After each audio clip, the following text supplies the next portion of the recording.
Ethiopia's travel and tourism economy grew by 48.6% in 2018, the largest of any country in the world, contributing $7.4 billion to the country's economy. This is according to the World Travel and Tourism Council's annual review of the sector. Tourism Ethiopia's Chief Executive Officer Lensa Mekonnen told the SABC just over 900,000 tourists visited the country last year, a 10 to 20% increase from the previous year. The country is now leveraging on reforms in its visa regime to attract more visitors. Kimani has that story. National Museums of Ethiopia. Inside transparent glass boxes lay well-labeled and arranged skulls and skeletons, collected over several years in various parts of Ethiopia.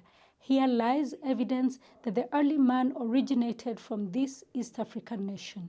From those 22 in the world, 17 from Africa, out of 17, 14 are from Ethiopia. That's why the world just claimed Ethiopia as the cradle of humankind. The most famous of these findings is Lucy. Actually Lucy, found in 1974.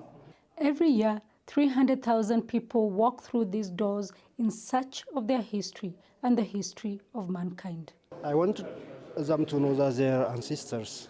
This represents a third of all the tourists who visited Ethiopia last year. Last year, we anticipated that we had over 900,000 tourists coming in, which is almost about 10 to 20% increase from the year before. About a kilometer from here, you are at the Addis Ababa University's museum. Until 1961, this was Emperor Haile Selassie's palace. The museum tries to encapsulate the lives, the living cultures of the country. It's a starting point for any tourist to know about the country.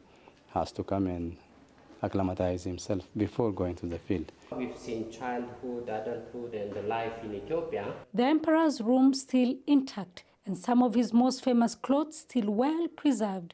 Also in safekeeping are artifacts that had been looted from the country in the 19th century.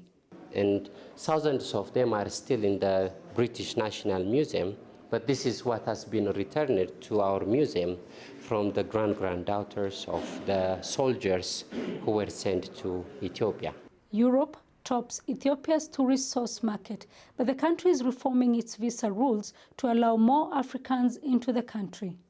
Where we want our Africans to arrive and get a visa on arrival, which makes we all know that makes life much easier, right? And we want to give it up to saying we're open for you to come in. We are open for you to explore our country. Tourism Ethiopia also wants to take advantage of its vantage point as the seat of the African Union and its national carrier Ethiopian Airlines, which flies to more than 120 destinations worldwide, as well as its athletics prowess to attract conference and sports tourists. I say that anybody who wants to be a champion in the running world should come and experience Ethiopia.